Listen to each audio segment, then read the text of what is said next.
ये आप देख सकते हैं हरिद्वार के अंदर राजा बिस्कुट गेट पर राजा बिस्कुट के मजदूर बारिश के अंदर कितनी तेज़ बारिश हो रही है, लपालप राजा बिस्कुट के सामने पानी भरा हुआ है और राजा बिस्कुट के मजदूर फिर भी राजा बिस्कुट के गेट पे धरना देने के बैठे हुए हैं।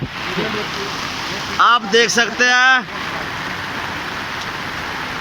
कि राजा बिस्कुट के मजदूर एकदम डटे हुए हैं बारिश में।